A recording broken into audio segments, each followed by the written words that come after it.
Hello, hello, hello. Welcome everyone who is joining us right now on our amazing Motivation Mondays here on The Aware Show. I'm Lisa Garr. Really wonderful to be with you here live and in person. So as you're clicking on and as you're jumping on this Zoom call, let me know where you're coming from, where you are right now in the world, because it's always really fun to connect this forum. We get to connect worldwide here, so I get really excited about that. So welcome, welcome. The reason that we are doing Motivation Mondays is because typically Mondays tend to be a day of the week where people are less motivated. 30% of people are actually less productive on Mondays. There's a study from the UK that says that people don't even crack a smile till 11:16 a.m. on Mondays. Well, hopefully you've already done that. So this is a chance for you to really to pour into you so that you can have a fantastic week. Also, people tend to spend time with their tribes on the weekends, and Mondays tend to be a little bit more isolating. So this is another way for you to join in with the community of people, with the tribe of people, and feel connected again. So we always do anything with intention here on The Aware Show. And this particular day for doing this today is very intentional for us to be able to have you connect with us, be a part of community, and to get some fantastic information from incredible guests. So there's a couple of announcements I want to make. We also do a show on Gaia, on the Gaia Network, which is a wonderful show. We've done a couple hundred episodes on there, and you can watch one of the episodes after this. If you go to theawareshow.com/Linda, and I interviewed Linda Backman about past life regression. It's a fascinating show where you talk about a lot of the patterns and habits that you have in this lifetime have to do with your past lives. And also, so that website is theawareshow.com/Linda. And also, during this particular show, you will have the opportunity to ask questions. So we're going to be deep diving into a topic today that is very near and dear to my heart. It's about mediumship. It's about you and me and everyone around us being able to use our superpowers or empathic ability or our ability to be able to feel into a different sense than what we just see with the naked eye, and to really expand our awareness. And that's our topic today. So if you have questions, there's a little button down below that says raise my hand, and we will be able to answer your questions during the call. So my guest isn't going to be doing readings because she is a medium. She's an incredible medium. We're going to be answering questions about mediumship itself. Now, the reason why my guest today is so fascinating is that she used to be a U.S. Navy commanding officer, and she has earned the Defense Distinguished Service Medal. She has a master's in National Security Affairs and taught political science at the U.S. Naval Academy. And now she is an incredible evidential medium. We're going to find out what that means. She had an incredible, unexpected, and fascinating turn of events that happened in her life that transformed her completely there's a documentary that's been done about her life called Messages of Hope, and it really does just that, brings messages of hope to the world. Suzanne Giesemann, welcome. Welcome, welcome. Thank you so much, Lisa. It's just, I love feeling your energy. You wanted that motivational Monday, and you're definitely motivating me. Yeah. It's a wonderful opportunity to really connect with everybody and offer great information. So let's introduce you. So tell us a little about how did you go from being a U.S. Navy commander to mediumship, evidential mediumship? When I hear you read that biography, it seems like a lifetime ago, but it wasn't. I had a full career in the Navy and never would have imagined this turn of events. If somebody had told me you're one day going to be sitting with people and communicating with their loved ones who have passed, that would have been a joke, really a joke, not because it's not a serious topic, but because the thought that I would be doing that was unimaginable. But when my stepdaughter, Susan, was killed at age 27, suddenly my lifelong wondering about a spirit world, if it really was true, if it really existed, if life is eternal, was no longer just an interest. It was this burning desire to find out if life really goes on after death. And so I took my husband, a retired Navy captain, a destroyer captain, to a medium. And Lisa, it wasn't until years later we found out, he told me he just went along because I wanted to go. He didn't even know what a medium was. And now he's married to one. So we talk about a turn of events. But that medium brought through such clear evidence that she was talking to our daughter that it rocked my world. There was no longer any way either one of us could deny that Susan didn't still exist without a body. It was phenomenal, and I just had to find out. What was so specific that made sense? Oh gosh. Well, I made sure that that medium didn't know anything about us. She didn't know who we had on the other side. She didn't have our last name because I was kind of skeptical, and I did not want to be duped just because we were grieving so badly. And so without knowing anything, that woman said, well, there's a young girl here and she's giving me this tingly electrical feeling up and down my arms. And I suddenly have the headache of Zeus and Athena. Now, Zeus was the god holding a lightning bolt, and our Susan was killed by a lightning strike. And she said, this young woman appears to be in her 20s. She died rather suddenly, and she's wearing a brown uniform. Susan was a sergeant in the Marines, and she was crossing the flight line when she was struck. She said, this young woman is standing in front of you, sir, talking about my husband, Ty. And this one was really amazing. She said, she just crawled onto your lap, put her arms around your neck like this, and her head on your shoulder. Now, Susan was a tough as nails sergeant, but she was daddy's girl. And that is what she did the last time we saw her as she said goodbye.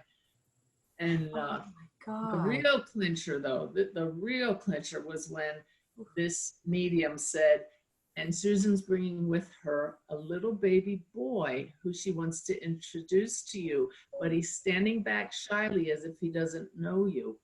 What that medium could never have known was that Susan was 6 months pregnant with the boy.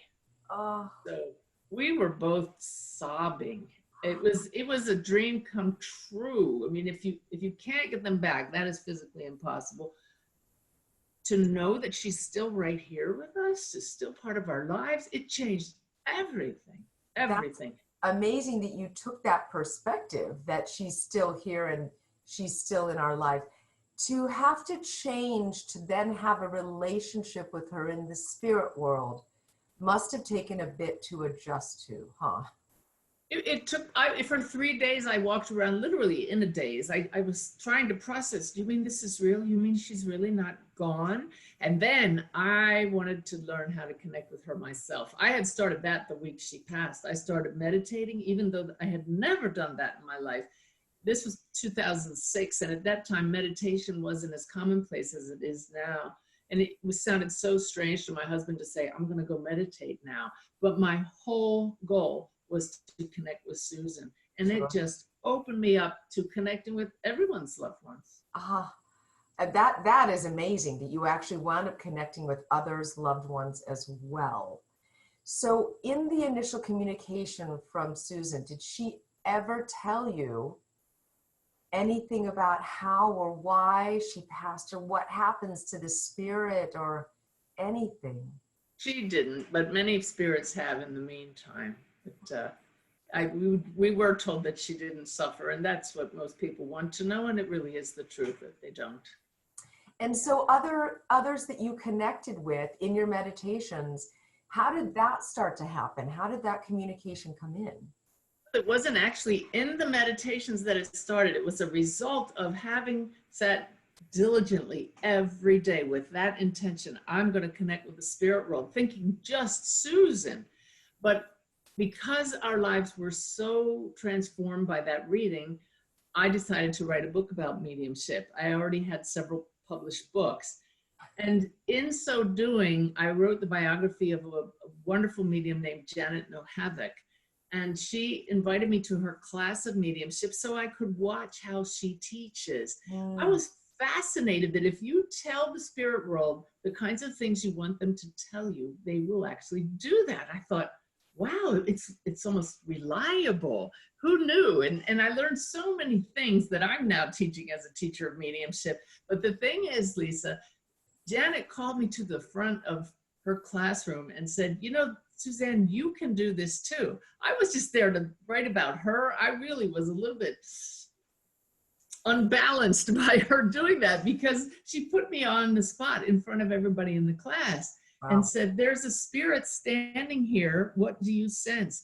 And Lisa, having never done this before, but because I had spent all that time sitting, creating space in my mind, I sensed a man who passed at 70, who was an engineer, who died of cancer. And this girl in the class raised her hand and said, my father was an engineer. He passed at 70 of cancer. Wow. So wow. I thought I was making it up until he gave me his nickname, and that was the start of everything. So you said something important. You said you open the space for this to come through. So how much of that is you accepting in your mind that this is okay? Oh, that's huge. I teach everybody, and the keys to mediumship, belief is number one. And belief is a very large field. Belief that the spirit world exists, belief that you can connect, belief that it's a safe thing to do, belief that it's a healing thing to do, that the spirit world will never let you down. All of that just opens the door to that connection. Wow.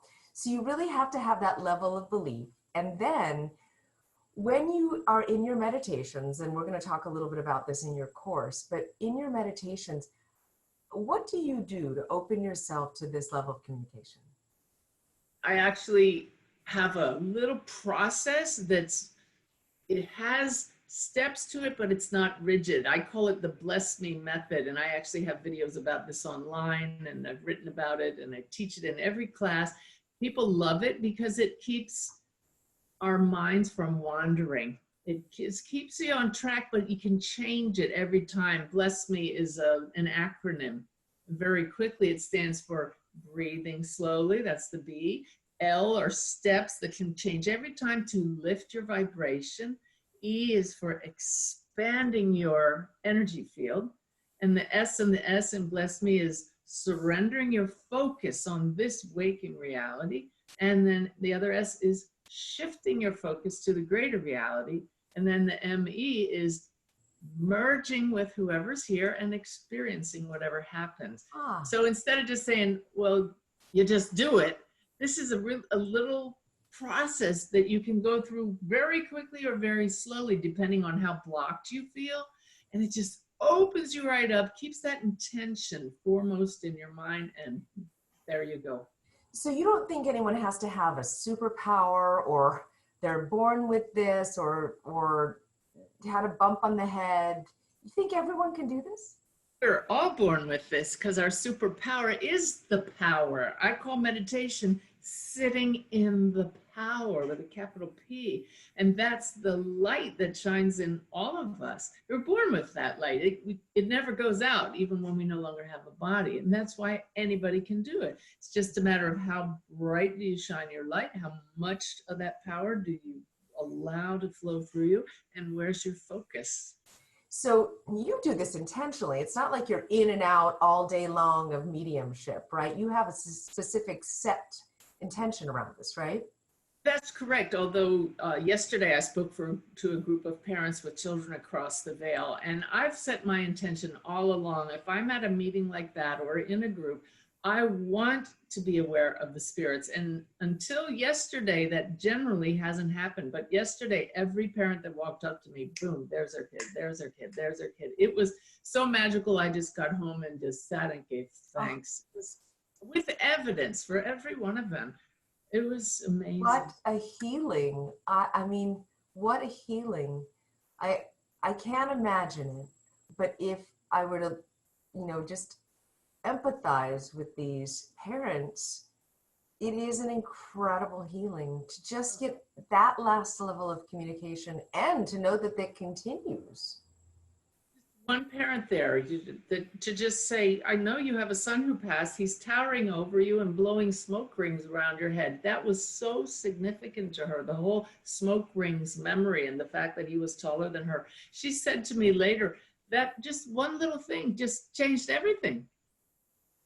You know, because how could I have known that? I know how one little thing can change everything. Yes. We hang our hat on hope, and just a little bit of evidence takes you from hope to knowing, to trusting. You know, I see how this could really have a huge implication for our world too, Suzanne. When you teach more people how to be empathic, that the world starts to become a better place. People don't hurt each other. People are not wronging each other. If you live like this, you really live as if what you're doing lasts.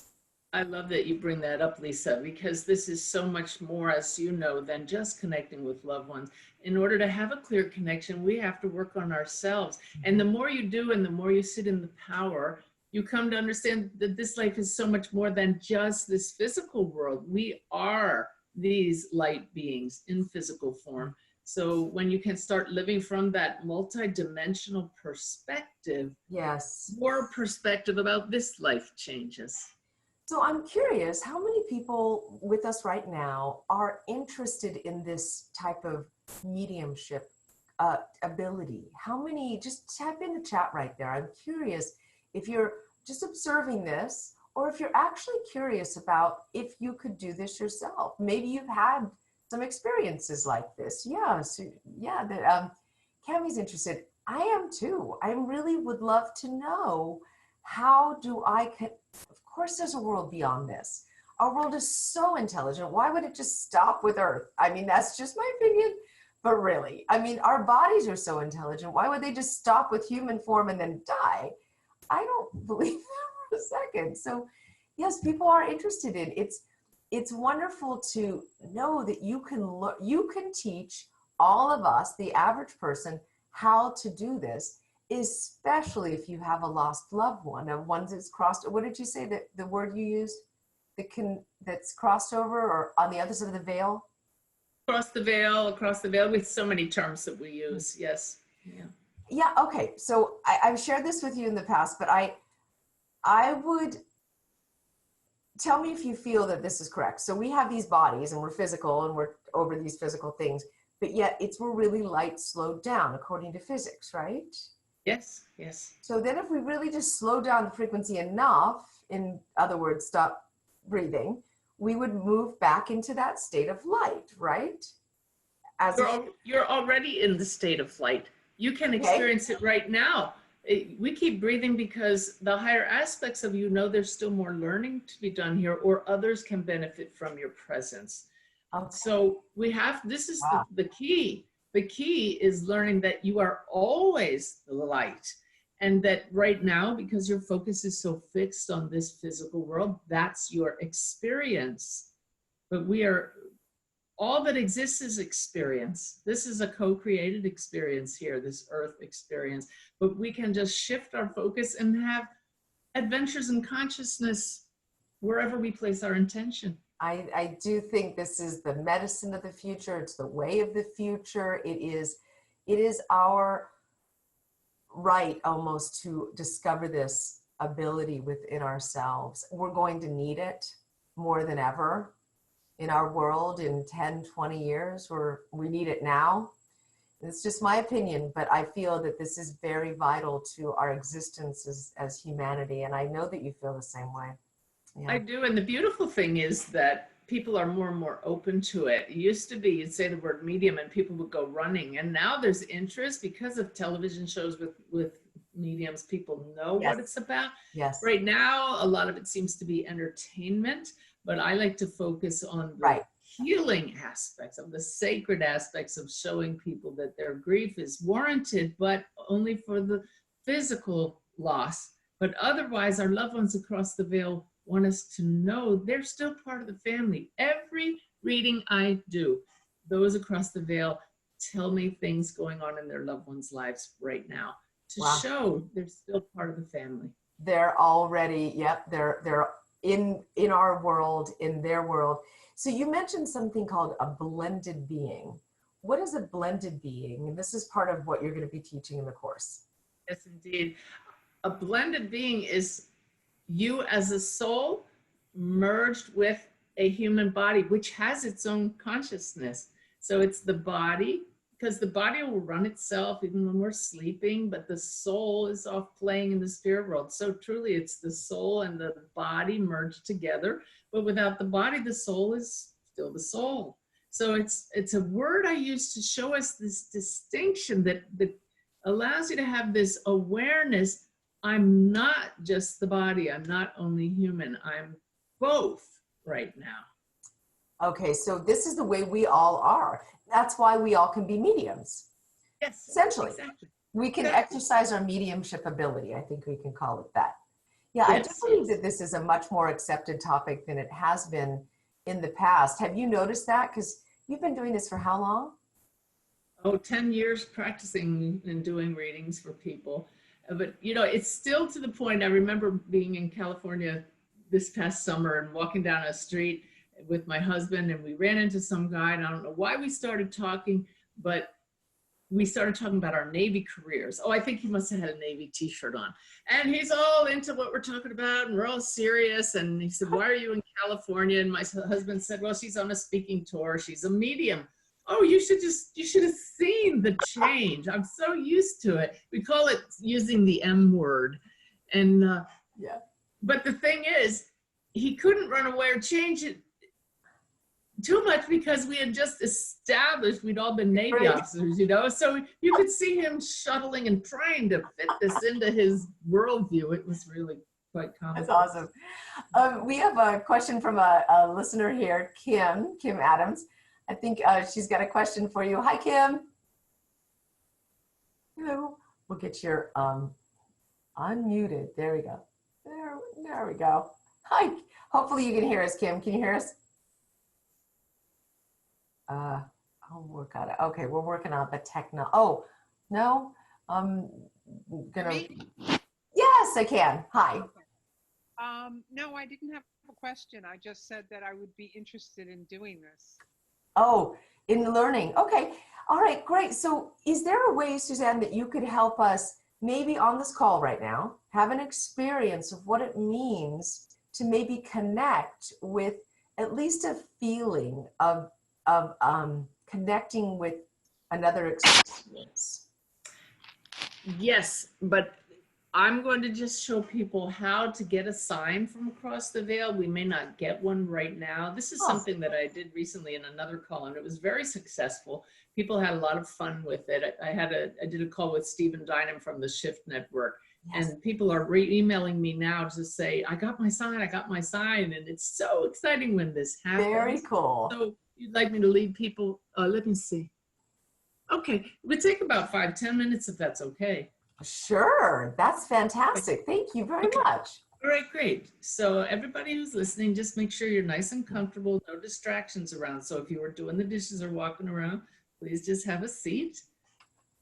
And we always start by slowing down the brain with a few nice, slow, deep breaths. So when you inhale, take it all the way into the abdomen and exhale longer than you inhale.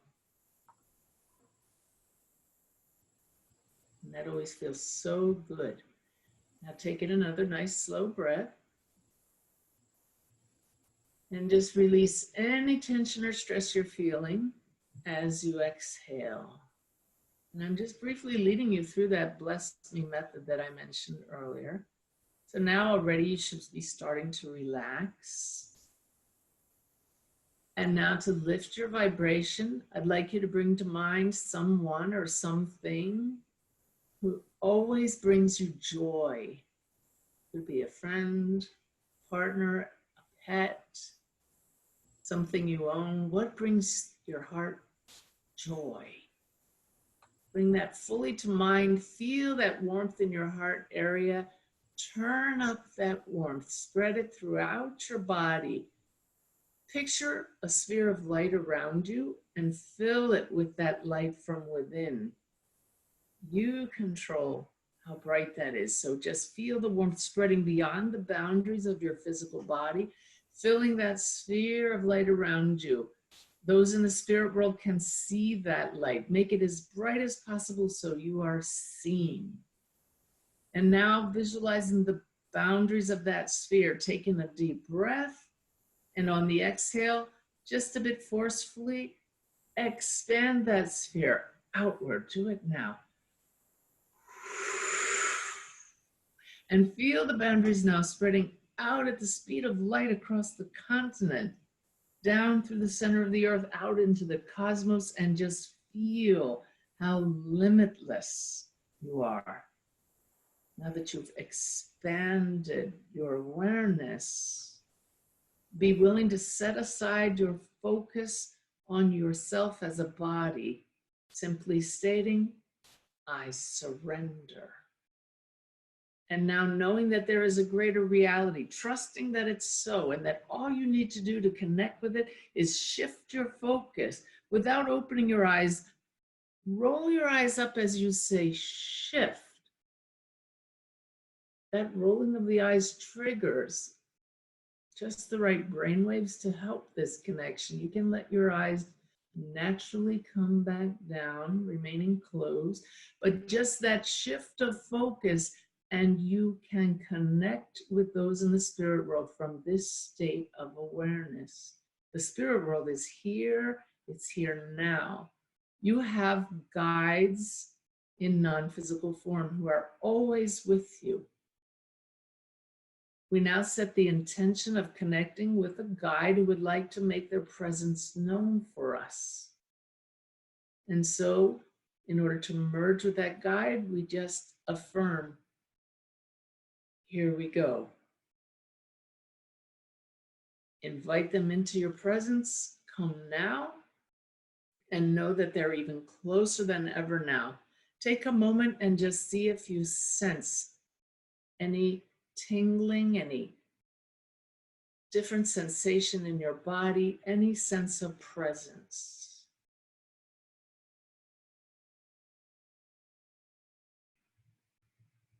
You may feel, you might be imagining things, but how else is your guide going to make their presence known but through what we sense as imagination? But they're so willing to let you know they're here, they will give you signs. So we ask our guide in the coming days to validate your presence with me now. I would like you to give me a specific sign. And the sign I'm going to look for is the following. Ask for whatever comes into your mind now. In the coming days, give me the following sign.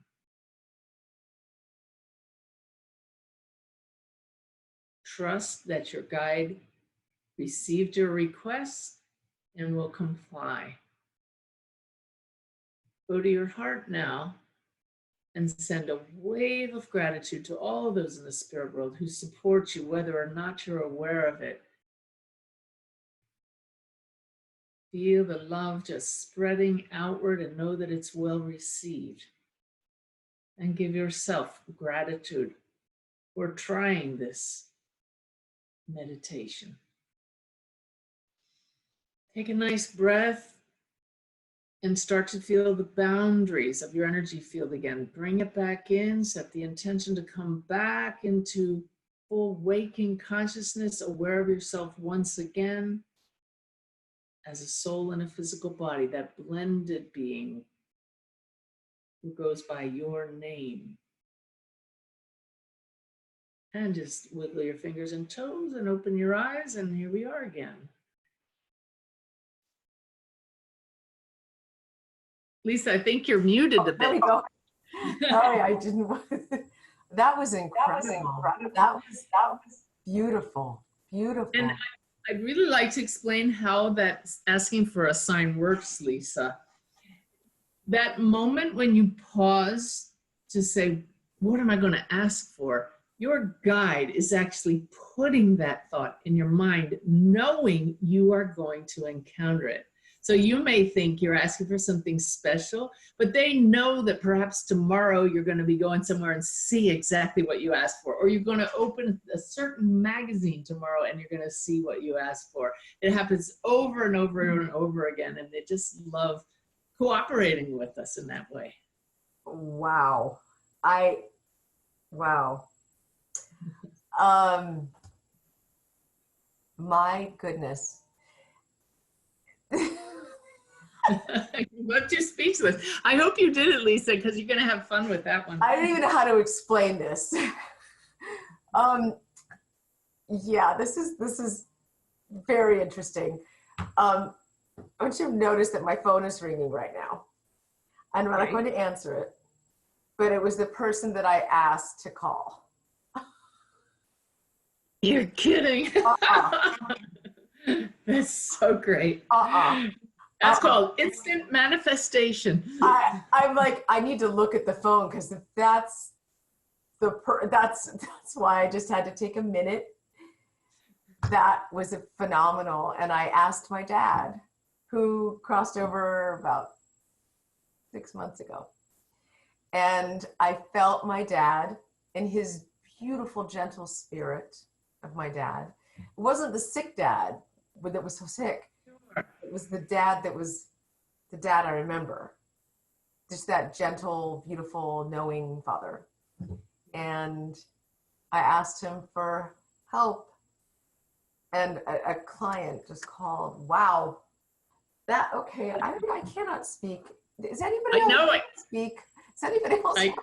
I can tell you're having a moment, but this is what our life is like when we tap in like this.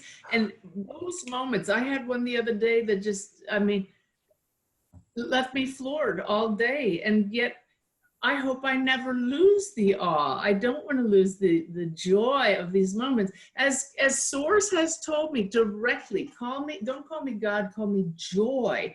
And joy loves joy. These moments when we feel that joy that you're experiencing now is part of the reason we're here. For Source.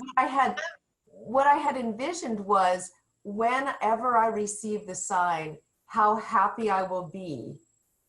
That was what I was thanking my dad for. It would be, I just imagined feeling this experience that the sign came in, and that was just that I would just be so happy that my dad was listening. You know, not even the phone rang. It was just that I'm so happy. That's really beautiful. Thank you. I just did that exercise. I guided a group at a conference recently, and 2 parents were in the audience, and the one man asked his son to send him a penny. And he opened his eyes and looked down, and there was a penny beside him on the floor where he hadn't noticed it before. And he picked it up, and it was the year of his son's birth. Oh, wow. Yeah. Wow. Wow. That's amazing. I mean, it could be instant. It could be whatever. I mean, if anyone had another experience, please text us there and let us know and so forth, because I just am having this moment over here. But I was looking at the gratitude for when the sign came in, to know that my dad was in existence. And that, of course, I knew he was, but it's still so soon that I still was in that sick body image. And that I closed my eyes and I got his wonderful knowingness. My father was a medical doctor, 40 years. And I get the feeling that he really liked fedora type hats. Do you have memories of him with hats? He had a hat collection. Yeah, I see him like standing right beside you right now with this hat, and he's tipping his hat like, that was easy, give me something harder. I was going to say that my dad was so an analytical thinker, like, very grounded in this world. Strange dogs barking. But anyway, all right, so I got to collect myself here. But I didn't know that he was able to do that. And that was just, wow. So thank you for that. Anyone Your dad, else? if I could, he must have, I know you've told me he was a bit of a serious man, but he had some funny t-shirt. There's like a joke t-shirt, and he's just taking a tie and he's cutting off the tie. He was a total comedian. Yes. He wanted to be a comedian. When he retired, he went to comedy school. Yeah, yeah, that's not, Amazing, yeah. amazing. That's not what I expected. I thought he was a serious guy, but he's just joking around right now. That's No, great. he's a jokester. He's a jokester. So Hey, if I could, I'm sorry, I didn't expect to do a reading for you, Lisa, but he's showing me the "My eyes have been open" sign. That he says that he took the teaching that you have with a grain of salt, kind of humored you, but he's all in now.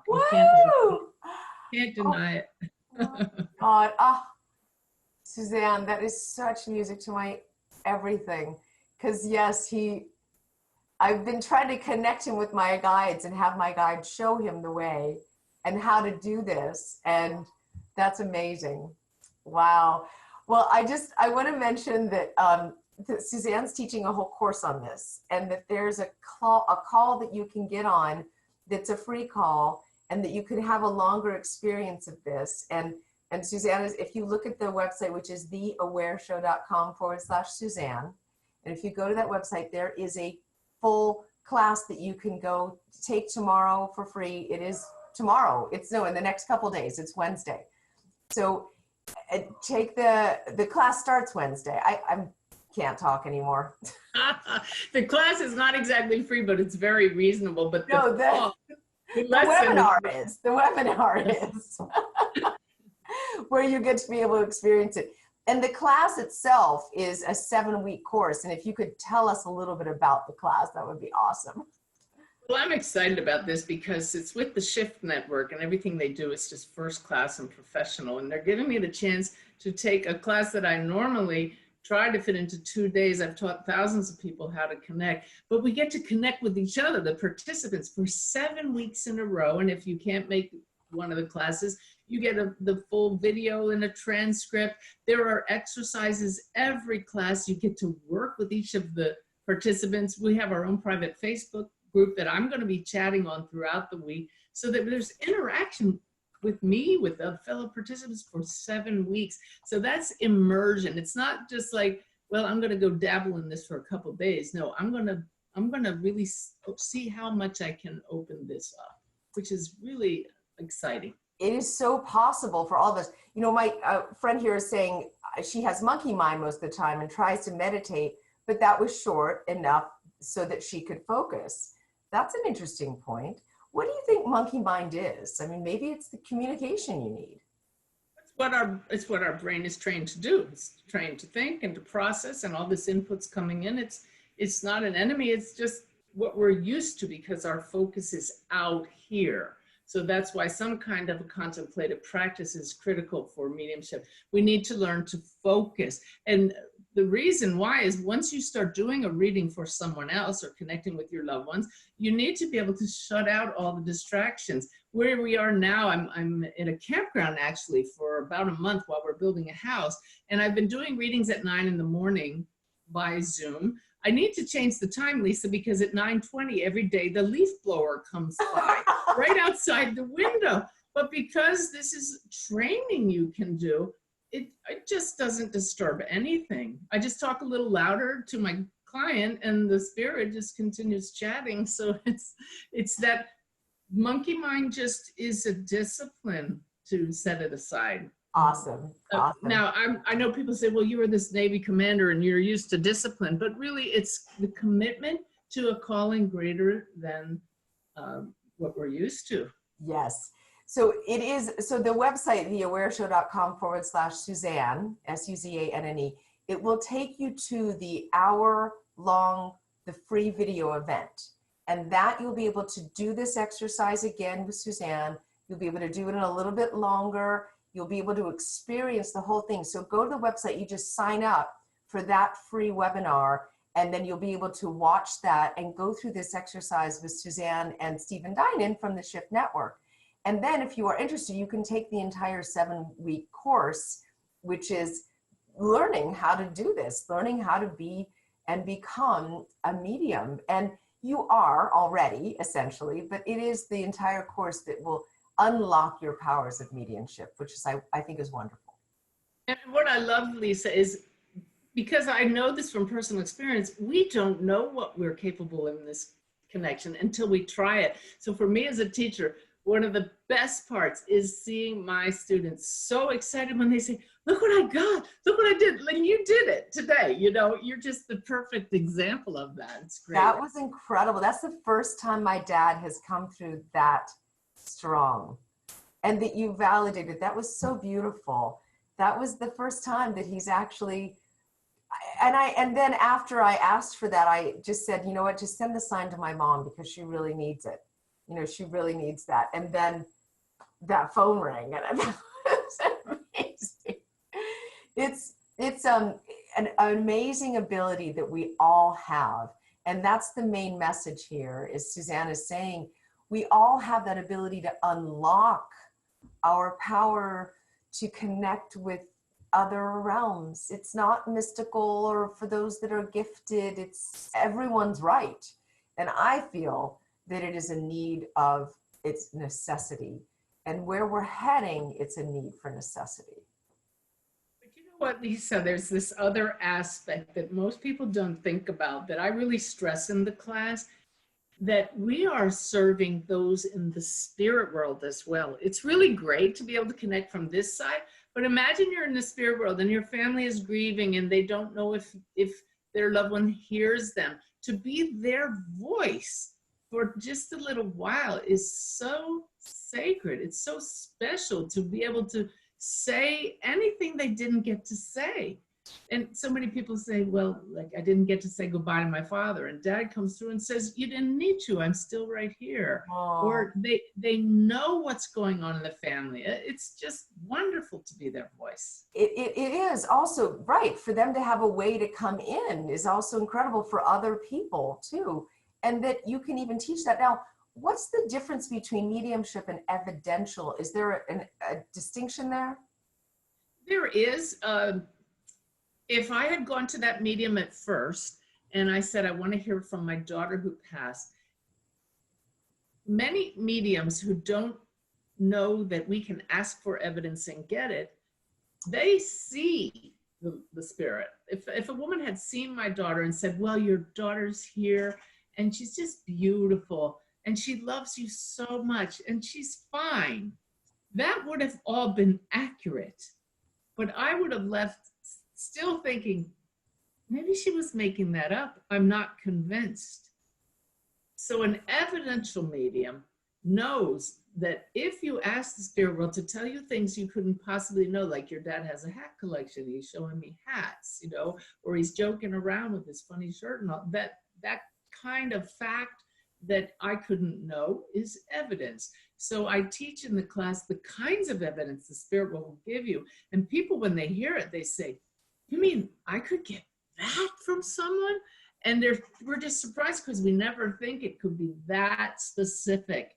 The thing is, I don't want my students to get hung up on the evidence. We just learn what's available, start to get it, then the spirit world will seamlessly weave it into their beautiful messages. Yes, yes. And if it didn't happen where you didn't get a sign, that as you said, it could happen later or it could happen with more practice or being more open to it a little bit, just to play with the whole experience, where I've never specifically asked, send me a sign. I would have never thought to do that.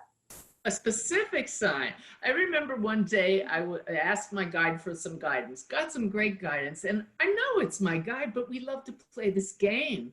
So I said, so if I can trust this guidance, I would like you to give me the sign of a silver medallion. And the moment I said it, I knew the guide put that in my head, because where did that come from? Oh. And the very next day I was flying to speak somewhere. I was on Delta Airlines. I never read the magazine in the back of the seat, but something made me just pull it out. I'm leafing through it, and there it is. If you get enough miles, you can join our Silver Medallion Club. It's asking for something specific, then you get it. Is awesome. So you've really kind of trained yourself to be able to look for this as well, which is right. Yeah. And when my own loved ones, when my stepdaughter, when my mom, when my dad drop in on me, I actually ask them for evidence so I can tell other people, I know they're here, But Susan, why don't you tell me something going on in your biological mother's life? So when I tell your dad that you dropped in on me, he totally knows it's you. Huh. He trusts me. But it's again, it's a game, but it's serious. Do you think it's because you are such a strong believer and you've had so many great experiences that it happens for you more often? Absolutely. Yeah. The spirit world knows that's what I love. Joy loves joy. It brings me joy to get this evidence. And so they cooperate. I can feel them on the other side going like this. Oh, she got it. That was good. This is fun. You know, I love that your answer was yes, absolutely, that it happens more for you because you are a believer in this. And that's the power of belief, by the way. You know, I don't think you can go into this with the full skeptic and show me a sign. I want to see a sign. I mean, I don't think you can do that. No, right. And they won't give, that's why I actually won't do readings for skeptics, because they will prove themselves right. That energy blocks the connection. It's part of their spiritual path to learn, open to this. Yes. Okay, I see. So, okay, so here's the website again. It's theawareshow.com/Suzanne, Suzanne. And then you'll have access there to the entire webinar that Suzanne did with Stephen Dinan from the Shift Network, where she takes you through a longer experience of what we just did. And you get to watch that again and again. And then if you also want to take the entire course, sign up for that free webinar and it'll show you how to get into the course and take the 7-week course, which I think is absolutely phenomenal. I mean, if you have that, that is the way to go through the practice. I always say practice makes permanent. When you exercise and you do something enough, you start to scan for it, seek for it, validate yourself for it, different ways, and you really learn how to attract through frequency your experience. It's total physics, in my opinion. That's in my opinion. Okay, so you have been doing this for 10 years. Is there okay, someone has a question here. This is a little bit long to read, but I'll get through this in just a second. Is there another specific thing that has happened for you or somebody that you know that has shown up through this type of exercise in very recently, or through teaching a class, or the class that you're teaching on Shift? That class on Shift is a live class, right? It is, yes. Okay. All right. But is there anything recent that has shown up for you that is more just like what I experienced, something else that maybe was evidence? Well, in an actual reading, the one I just shared yesterday was doing a reading for a woman, and I said, your mother from across the veil is showing me a plant. It's current. This is a current event. You would understand this plant with the long green leaves, and it looks like a lily. And she said, no, I don't know anything about a lily. And I said, I know your mom is here. I know she's showing me this lily. Just remember, this is a sign from your mom. 5 minutes after the reading, she texted me, oh my God, Suzanne, the doorbell rang in the middle of our reading, but I didn't want to interrupt my connection with my mom to go get it. So I opened the door just now, and the florist had delivered a lily to my porch. So that's mom watching that happen, putting it in the medium's mind so that her daughter knows I'm still part of your life. So it was just awesome. My goodness.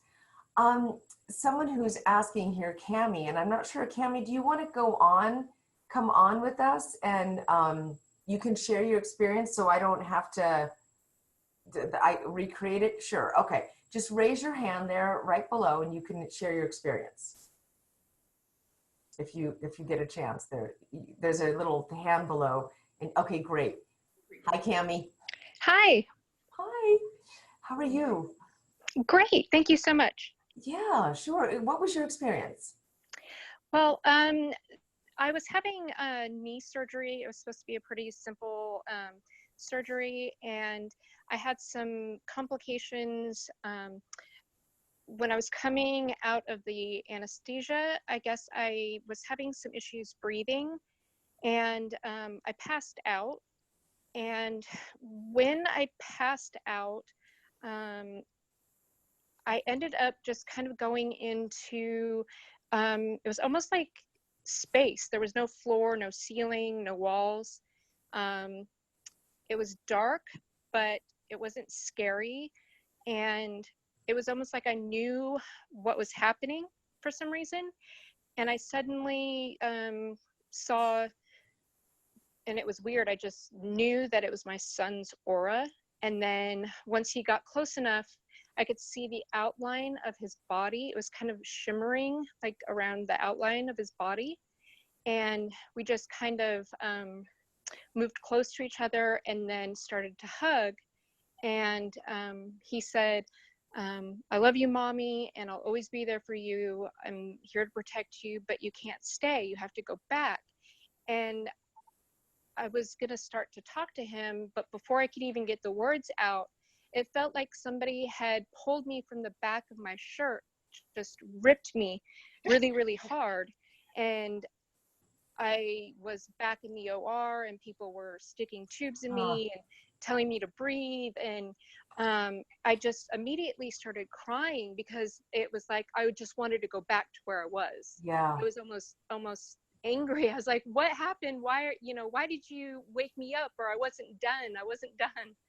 And I'm not sure what that was, because I kind of tried looking online to see if you could dream when you're passed out, but a lot of the things I read said you can't dream when you're actually unconscious. So Yeah. Now, I Cammie, didn't your, understand. your son has crossed over, right? He's on the other side, right? Yes, last year. Last year. This is amazing. This is amazing. Suzanne, do you care to comment? Oh, I do. And I just will send you right away to read the book Lessons from the Light by Ken Ring to just get you started to see that you don't have to die to have those kinds of experiences, that you may not have physically died, but that was a spiritually transformative experience, an STE. And Okay. that was an actual visit with your son. And it's just not your time to be there, but you'll never forget that. And now you know from personal experience that he's okay. Yeah, definitely. That is so beautiful. You know what, you said something important there, Suzanne. You said you will always remember that. And I know, Cammie, from having experiences like that, those are the ones that are indelible. It will recreate itself in your mind over and over and over again as if it's happening. Right? Yeah. I mean, I'll never forget it. It was like he was there. Like he was like solid, But even he though, was. yeah. Wow. Well, you can connect with him, and through, learning through how to do it and doing it more consistently. Is that right, Suzanne? She can do this, right? Oh, yes. Yeah, absolutely. You just have to learn how to go to that state of expanded awareness without the physical body's challenges that you had at that time, and then learn how to overcome the thoughts that you're imagining it. I know all of the things that we try to say to talk ourselves out of it. So Yeah, I'm really excited to take your course. I had actually signed up for the course before my surgery, so it's just those little things that Wow. seem to happen, but not by mistake. Yeah. I mean, it is all about the experience, and thank you so much for sharing that with us. Oh, thank you so much. I really appreciate it. Thank you, Cammie. Thank you so much. This is such a fine line, Suzanne. I want people to know that they have hope, but I don't want to give people false hope. How do you deal with that fine line? what we do is we say we're giving you tools, and each person's spiritual path will unfold as it's supposed to, and that the communication and the connection is going to happen differently for everybody. But you learn so many ways to recognize the signs from our loved ones. So it may not be a full-on hearing and seeing and feeling, but you'll recognize signs and validate that the kind of experience like Cammie described is very real, and why that happens and how it happens. Yes. And it happens to more often than not, right? For people that are experiencing this, usually in your courses, people receive information, right? Oh, almost everybody. Now, I tell people that not everybody is destined to be a Mozart, but everybody can learn to play the piano. That's So great. you have a couple really amazing experiences. How did that happen? Then you might want to pull that thread a little more. If you're not quite sure, well, I learned some great tools. Everybody will learn tools to help your own vibration rise and to help your own transformation. And then it's just a matter of, is this your calling or not? If you have a loved one across the veil, you can just keep sitting in the power and setting that intention, and we'll see where it goes. That's incredible. And it's all about the practice. It's about the art of this practice of what you're doing here, and a way to involve yourself in, you know, meditation anyway is going to benefit you no matter what. Lots of benefits from meditation, with lowering blood pressure and increasing heart coherence with the brain and all sorts of great things. And the fact that you can actually open up yourself to communication to our souls who have crossed to the other side, that don't have the body right now. And for a two-way communication is even better, so they get a chance to feel that too. Do you notice, have you ever experienced that these beings on the other side have emotions, or is that a concept of our own? Oh, they have emotion. They show me the emotions they had when they were here, so that the loved ones recognize them. For example, if somebody was really grouchy and grumpy and picky and bossy, that comes through. But then they'll be able to show me, that's the way I used to be. I'm not like that anymore. But some people actually hold on to those traits, even though they're surrounded by love in this beautiful, bright environment across the veil. They may still be acting out the roles that their soul took on here. So it's very, wow. Everybody's different. Yeah. So does the soul evolve? Gosh, every bit as much as it does here. Yes, indeed. Fascinating, fascinating. So the evidence of other worlds existing is absolutely, in your mind, possible. It's irrefutable. Yeah, it's possible that all of us can get it. Most people just don't know to ask for it. I just don't know how. That's so simple and so beautiful. Well, but I think the most beautiful thing, Lisa, is that this is not just about connecting across the veil. For me, it's not possible to do this unless you truly own that you are a soul, and far beyond a soul. So this is really a course in metaphysics and spirituality also. And the more you come to realize who we really are, the big picture, it changes everything about how we see this world. Your life becomes peaceful and joy-filled, and just love becomes the most important thing in your life. That's a great point, that you actually increase the quality of your life as a result of doing this. Your life here and now. Yes. Without a doubt. Release pain, grief, all sorts of things, just to really change the quality of your life, your experience. We're not immune to that, though. I mean, right. We still will suffer. We still go through the bumps, but we have these amazing tools to deal with it. Yeah. Tools. That is wonderful. Well, I highly encourage you to go watch the free video that Suzanne did with the exercise with Stephen. If you go to theawareshow.com/Suzanne, you can check that out. And the course, the 7-week course, starts on Wednesday. So you'll find out more about that when you sign up for that, that free video, and you can check all of that out. So thank you so much. You've just been incredible with all of your level of communication and all that you're committed to doing. This is what you do full time every day, right? It sure is. It's my passion. How do you set boundaries also for yourself? Is that a concern of yours? Do you have to do that? Very much a concern, because my husband is very earthly grounded and supports me 1,000%, but I can't do this every hour like I'd love to. I balance the mediumship with my life with my husband. So you set the boundaries by just doing it. You just say to the spirit world, when I'm not working, I'm not working. And then, but constantly throughout the day, tuning in, because that connection is who we are. Just maintaining that is so important. Yes, yeah, it is. It really does improve your quality of connection with yourself too. I mean, as you said, you have to be pure or clean with your own soul and discover your own soul in order for some of this level of communication to come through. And that right there is just like a side effect. No, that is the main point. That is the main point, is to clear that communication with your soul and live a life that is congruent with what you would want to be seen by the spirit world. Absolutely. Oh, well, thank you again. I know that it's late where you are, so we're going to let you go. And I really appreciate, thank you so I much appreciate for you. helping me open this communication with my dad. My goodness. As you know, I can see this for other people, but I never thought to ask for myself. Thank you. Huh. Yeah, how about that? What a blessing. Yeah, Thanks, Lisa. what a blessing. Thank you, Thanks, everybody. Suzanne. All right. Thank you. And thank you all. Please go to that website, which is theawareshow.com/Suzanne. And you can check out the free video and also the course itself. Thank you all so much for being a part of the show. Thank you to James for helping with everything on Team Aware, and Gina for executive producing everything on Team Aware. And thank you for being here. Your energy exchange makes this happen. Thank you for your questions. And I'm Lisa Garr. Until next time, I invite you to stay aware.